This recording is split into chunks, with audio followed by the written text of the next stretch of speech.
All right, for 21a and c, we know the following about alpha. The sine of alpha is negative 4 over 5, and that's y over r, and it's in quadrant 3. For beta, the secant of beta is 5 over 3, and that's r over x. And that beta is in quadrant 1. So if we draw our picture, because anytime in math or science you should be drawing a picture, draw our picture for alpha. Since it's in the third quadrant, we draw our terminal side, and then we run to the x-axis. We know that r is equal to 5, and y is equal to negative 4. That means since it's a 3, 4, 5 right triangle, this must also be 3. But since it's over here, it must be negative 3. So this is what we know about alpha. For beta, since it's in quadrant 1, we draw our terminal side and we run to the x-axis. We know that r is equal to 5 and x is equal to 3. So because it's a right triangle, it must be a 3, 4, 5. So that means y is equal to 4. And this is what we know about beta. So now, using our sum formula for sine, the sine of alpha plus beta is sine, cosine, cosine, sine. I just use what I know about alpha here, and use what I know about beta here, and I end up getting that the sine of alpha plus beta is negative 24 over 25. Well, since, this should be C, since the sine of alpha plus beta is negative 24 over 25, I can take the arc sine of both sides. Or another way to think about it is, if the sine of an angle is this number, then if I undo this number, I'm going to get back to the angle. So the arc sine of negative 24 over 25 gives us alpha plus beta, and it's approximately negative 73.474 degrees.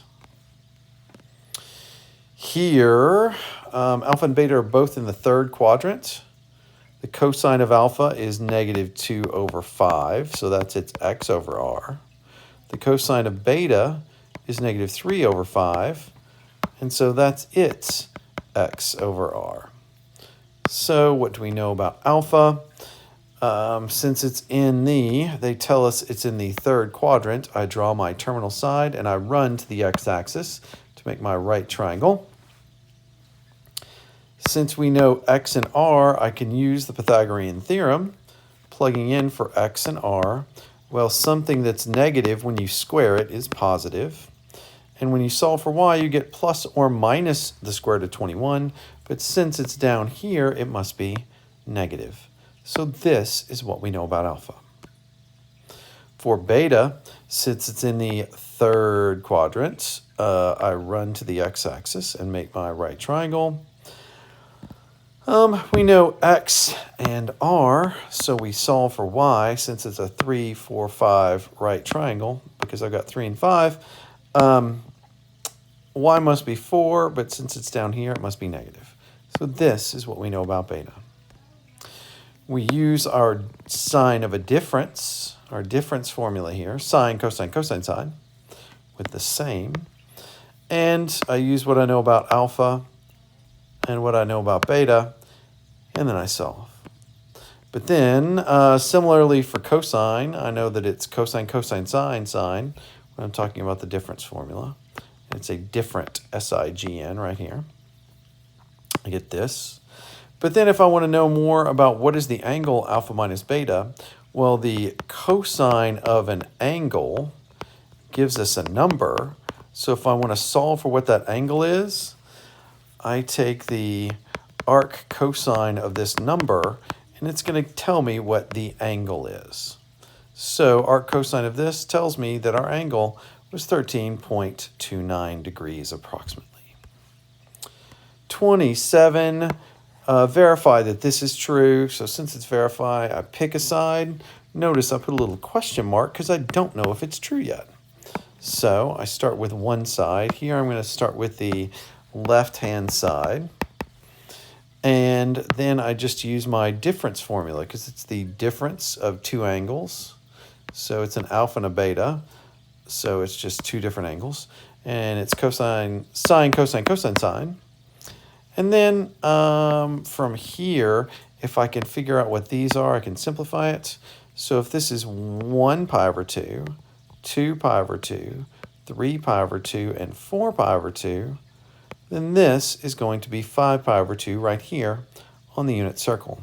So the cosine-sine pair that relate to this dot on the unit circle are 0, 1. So my cosine is 0, my sine is 1. So all this goes away, and I just have negative cosine, which is exactly what we wanted to show, because that's equal to the right-hand side. Again, trying to verify that something is true. So to really make it clear, I'm going to put a question mark because I don't know if it's true yet. I start off with one side. Since it's the sum of two angles, I use my sum formula, sine, cosine, cosine, sine. And then I know that this and this are just the square root of 2 over 2 from my trig hand. But then now I view it as two terms with things that I can pull out at the front, and I get what we were trying to show. Then for 42, again, trying to verify this, I put a question mark because I don't know if it's true yet. To verify, I start off with one side. So starting off with this side, I expand the purple using the sum formula, sine, cosine, cosine, sine. I expand this using the difference formula for sine, which is still sine, cosine, cosine, sine, but with a minus in the middle. And notice when I expand them that this term and this term cancel out. And so all you're left with is one of these and one of the same thing. In other words, two of these, which is what we wanted to show. Last problem.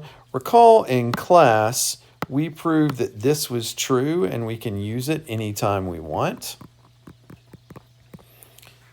So if that's true, then for this, they tell us that we are working with, in this application, that y is equal to y naught cosine omega t plus v naught over omega sine omega t are the type of functions we're working with.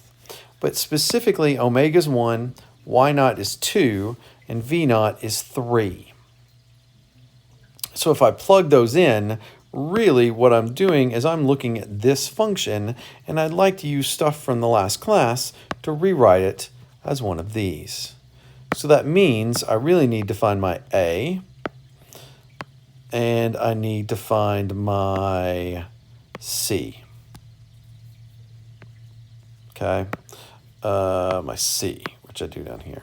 So that means to find a, remember it's the square root of a squared plus b squared. So we get the square root of 13, right? So that means the amplitude, if I write this function as just a single cosine, the new amplitude is going to be the square root of 13. Then the tangent of c is b over a, so that means that c, the new phase shift that I need right here, is going to be 0.98. So this would be my new function. And that's it. Have a great day.